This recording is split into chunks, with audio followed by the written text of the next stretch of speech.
Es un placer saludarlo, amigas y amigas de Mesa Cuadrada. Muy buenas noches, espero estén disfrutando de lo máximo este fin de semana. Para nosotros es un placer compartir con ustedes esta mesa de análisis, la cual estará dedicada al presupuesto 2017, que se presentó justamente en un momento coyuntural, en un relevo en la Secretaría de Hacienda y Crédito Público por el secretario José Antonio Meade, quien obviamente ocupó el cargo que dejó Luis Videgaray.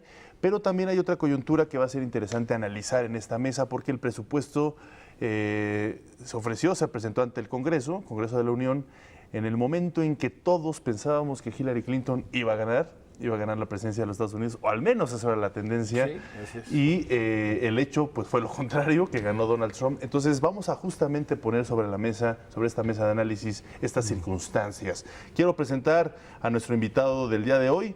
Él es el maestro Marco Antonio Camarillo. Él viene de la Escuela Bancaria y Comercial, experto en desarrollo económico. También él es asesor justamente de los diputados y senadores en materia presupuestal y económica. Un placer tenerlo esta noche. Gracias, muy amables. Y también es un placer presentar a Javier Oliva. Javier, gracias, buenas noches. Gracias, Omar. Bienvenido, Marco. Y, por supuesto, a Pepe Ureña. Pepe, un placer saludar. Buenas noches. Buenas noches. Maestro, díganos, ¿cuál es su primer análisis? Perfecto. Bueno, hay que circunscribir el tema presupuestario a el paquete económico completo del gobierno federal. Esto es ingresos y egresos. El presupuesto es la parte de los egresos. Los ingresos son otro tema. En el caso de los ingresos, como bien sabemos, pasa por las dos cámaras, se aprobó ya, se publicó apenas el día 15 de noviembre y el presupuesto de egresos se aprobó en un tiempo récord. Ahí se llevaron muchas horas de discusión, pero finalmente de 7 de la tarde a 7 de la mañana del día 10 al día 11 de noviembre fue aprobado.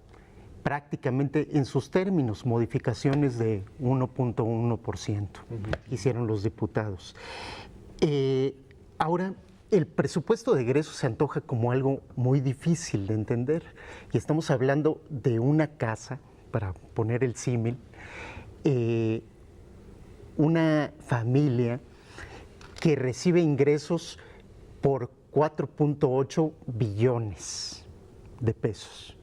4.8 billones de pesos que representan el 25% aproximadamente, un poquito menos, 24.1% si estimamos una tasa de crecimiento de 2%, 2.5% del PIB, del total de gasto que se realiza. Entonces, este integrante de nuestra familia, que se llama México, gasta el 25%. Un cuarto, uno de cada 4 pesos se gasta el gobierno. Ahora, este gobierno fue, digamos, un poquito manirroto durante los últimos 8 años. Se dedicó a gastar más de lo que le ingresaba. A eso le llamamos el superávit o déficit primario. Entonces, por primera vez en 8 años, se estaba mandando un presupuesto de egresos por parte del Ejecutivo Federal con un superávit primario. Ahora, ¿por qué digo se estaba mandando? Porque la previsión era que íbamos a crecer entre 2 y 3%. Aquellas cifras que nos manejaron al inicio del sexenio de aproximadamente 4%, pues ya parecen muy lejanas. Ahora, ese escenario de crecimiento obviamente tiene que enfrentar algunos cambios en los pronósticos y ojalá no sea en la realidad en los próximos meses. Efectivamente, se había construido un escenario bajo la premisa de que íbamos a continuar con un socio comercial a favor. El que no haya ganado Hillary, el que tengamos un presidente americano que esté hablando contra el libre comercio, que esté hablando de la salida de connacionales en un primer año. Está manejando 2 y 3 millones, 2 y 3 millones de personas de población económicamente activa. Es gente que sí tendría activos con que regresar a México, que tiene capacidades, pero que obviamente representa competencia para las personas que se quedaron en el país. Entonces, si la economía no nos falla, un shock de oferta provoca una depresión en precios, en este caso en el mercado laboral, menores salarios. Claro. Entonces, bueno, estamos enfrentando un escenario complicado y estamos enfrentando a la creación de nuevos escenarios en plena coyuntura. Apenas la tasa de CETES se elevó 100 puntos base. Banco de México reiteró con la TIE un alza de 50 puntos base y estamos esperando que se mueva más. ¿Por qué? Porque las variables de coyuntura, sobre todo el tipo de cambio, pues tienen mucha volatilidad. Absolutamente. Hay analistas que ya manejan 25 pesos por dólar. Entonces, bueno, estamos en un escenario cuesta arriba. Una volatilidad tremenda la que se ha venido dando en los últimos días, semanas, y eso es lo que justamente estamos tratando de visualizar, aunque sabemos que el próximo año puede generarse nuevas circunstancias, ¿no? Hay que reconocer muy bien el escenario internacional, cómo se está moviendo y cómo está afectando a nuestra economía. Claro. Me gustaría preguntarte, Javier Oliva, tú que tienes experiencia en el extranjero, que vives en el extranjero, ¿cómo visualizas este presupuesto de egresos? Sí, fíjate que quisiera retomar la última parte de la primera intervención de Marco Antonio, a propósito de la paridad y del peso.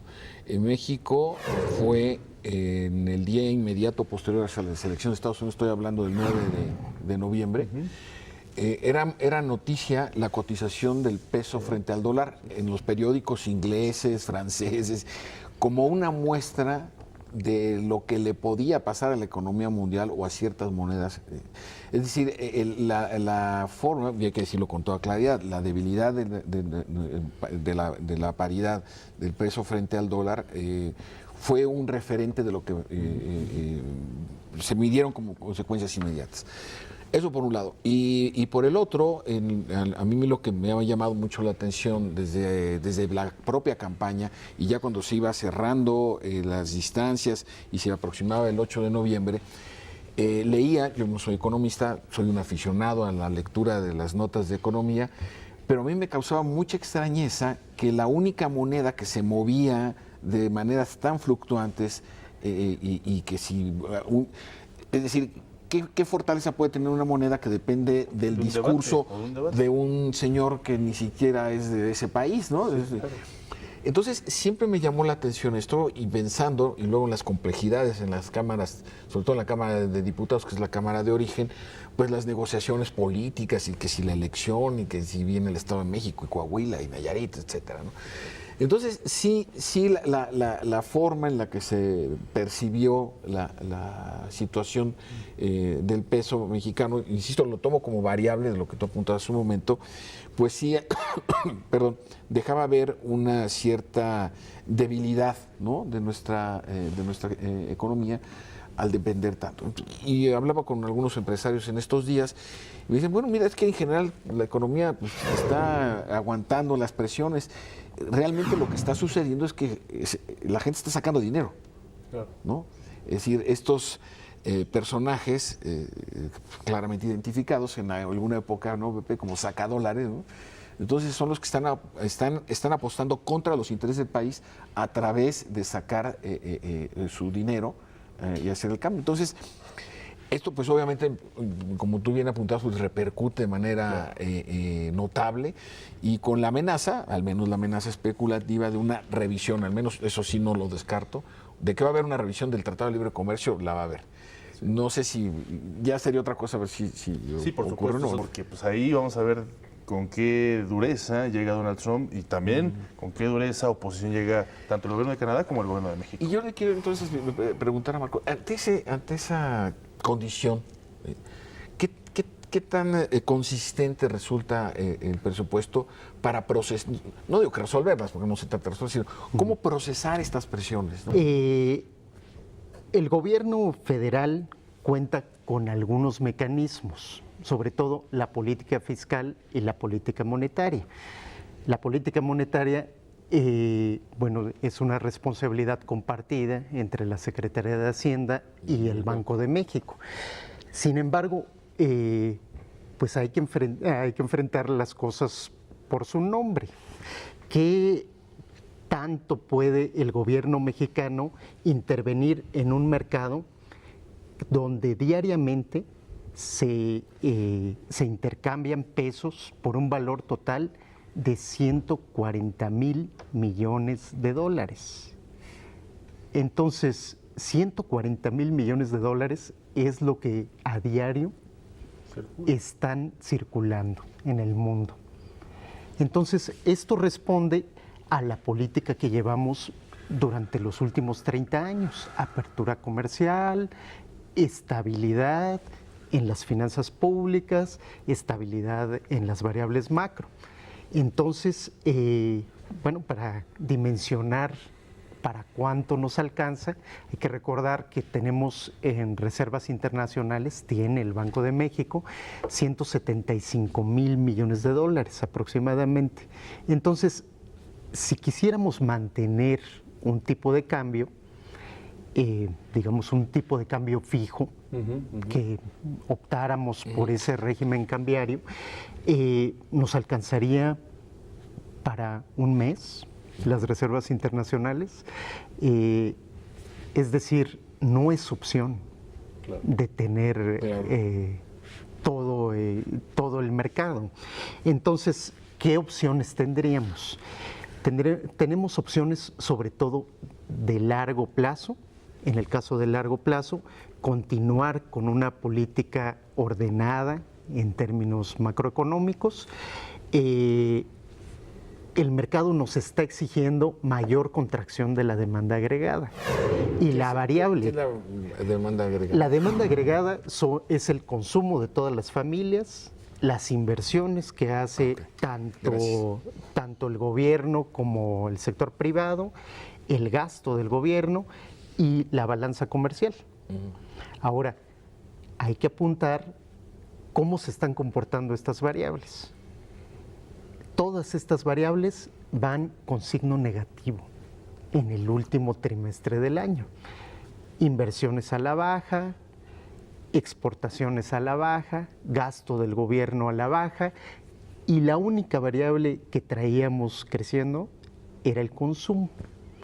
Por eso la importancia de la tasa de interés, del movimiento en la tasa de interés. Para que ese consumo no se frene. Claro. Anuncia Banco de México, la Secretaría de Hacienda, alzas en las tasas de interés. E inmediatamente el fin de semana siguiente es el Buen Fin. Las familias se endeudan a plazo. Así es. Durante esas ventas. Entonces, se antoja difícil que el consumo siga una trayectoria de crecimiento. Entonces, ante ese escenario, parece que se va a contraer la demanda.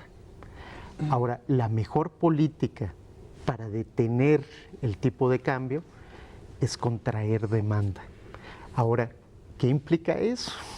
Implica dejar de comprar, implica dejar de invertir, dejar de producir, dejar de tener empleos y un escenario más difícil para nuestra economía finalmente. Claro, y ese es el escenario justamente que nos provoca este triunfo también de Donald Trump, ¿no? Estas posibilidades de contracciones o de freno ante un comercio pues que naturalmente ya se viene desarrollando. Pepe Ureña.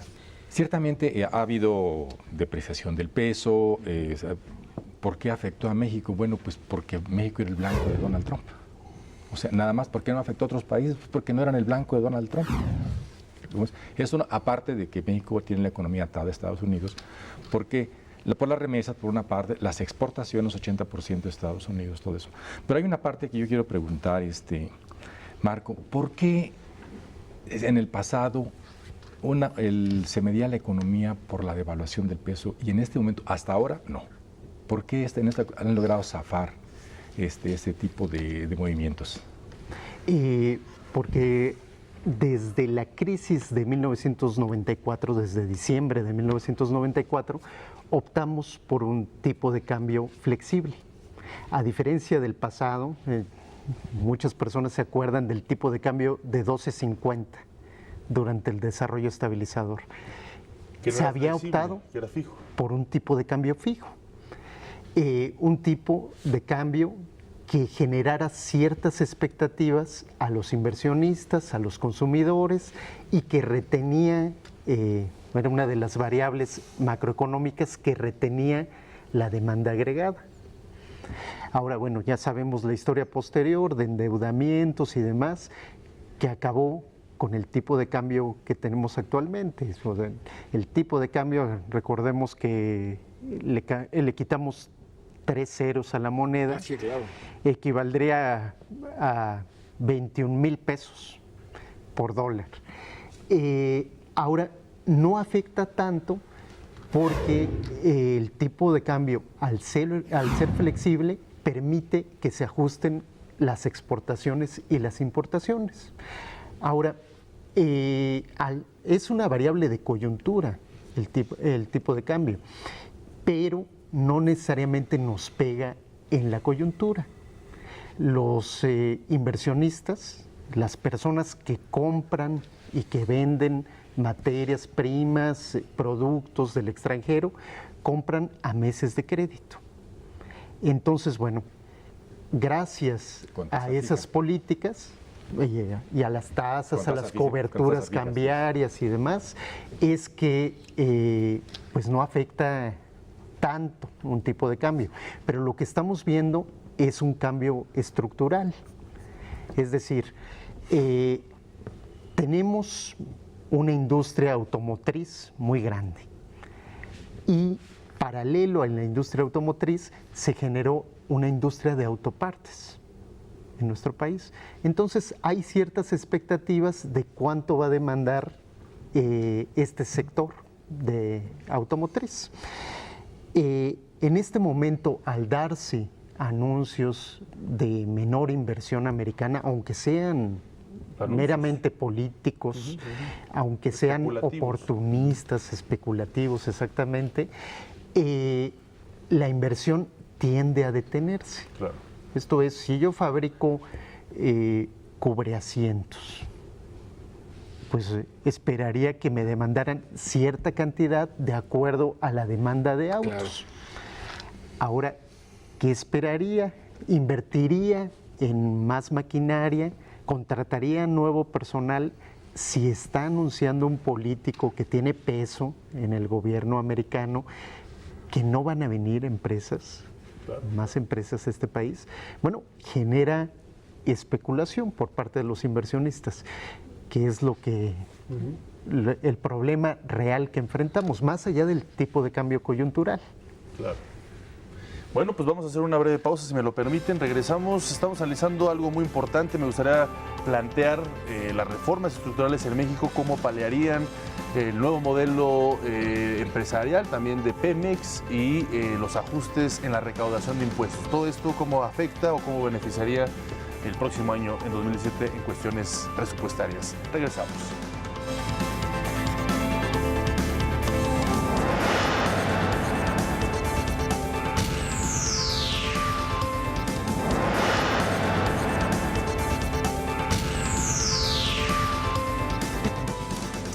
Gracias por continuar con nosotros. Estamos en Mesa Cuadrada analizando el presupuesto de egresos 2017. El maestro Javier Luiva se tuvo que retirar, tenía ya un compromiso pactado, por lo que nos quedamos en la mesa nuestro invitado especial, el maestro Marco Antonio Camarillo y Pepe Ureña. ¿Cuáles son los principales rubros que tú consideras fueron tocados, fueron beneficiados para este presupuesto? Bueno, es difícil ver ramos beneficiados. A ver, el presupuesto de egresos se compone de todo el gasto del gobierno. Entonces, en 4.8 billones cabe todo el gasto de los tres poderes, los ramos administrativos, las empresas paraestatales, pero ¿qué es lo principal en lo que gasta el gobierno? Gasta en 5 cosas. Correcto. Gasta en pensiones, gasta en ramo 23, que es la distribución para las entidades federativas, gasta en empresas de control directo, esto es el Seguro Social y el ISSSTE, en empresas públicas como Pemex y en pago del servicio de la deuda. Esos son los 5 rubros en los que gasta el gobierno. Entonces, bueno, es difícil ubicar dentro de estos quién se benefició, pero claramente hay un beneficiado. Un beneficiado es las entidades federativas. Correcto. Ramo 23, a pesar, no lo podemos obviar dentro de un análisis, a pesar del mal comportamiento que han tenido, según la Auditoría Superior de la Federación, las entidades en cuanto a su gasto, se les premió. Correcto. Entonces, un gobierno, en términos administrativos, perdedor, pierde 15% del presupuesto que tenía originalmente asignado para hacer su tarea administrativa, aunque hay que decir que ese 15% puede no ser real, porque siempre lo que comparamos es el presupuesto, no comparamos la cuenta pública. La cuenta pública es otro tema, es cuánto fue lo que realmente gastó el gobierno. Claro. Y ahí pues tienen cierto colchón las instituciones públicas. Correcto. Es decir, tienen ramos presupuestados que no necesariamente pagan. Claro. Pepe, tu apunte. Muy bien, el ramo 23, estados y municipios, van recursos para allá. La duda es, ¿hay controles suficientes, pese a todo, para evitar esos desperdicios, esos despilfarros que vimos en el tiempo reciente y que además cambiaron el mapa político del país? ¿Hay control? ¿Se reformaron las reglas de vigilancia? Bueno, estamos viviendo un escenario de transición, efectivamente. Pasamos de un modelo que se criticó por muchos analistas, por el propio gobierno, donde el presupuesto era inercial, a un presupuesto construido sobre la base de las necesidades del propio gobierno. Es decir, ¿cómo se construye? Dentro de esta familia, que yo les había dado el ejemplo, el símil, el gobierno tiene varios componentes, varios integrantes. Y entonces cada uno identifica sus necesidades sectoriales y las manifiesta en el presupuesto de egresos que le entrega a la Secretaría de Hacienda. Ese es el mecanismo. Ahora, ese escenario, esas reglas del juego para la generación del presupuesto se dieron durante la administración anterior.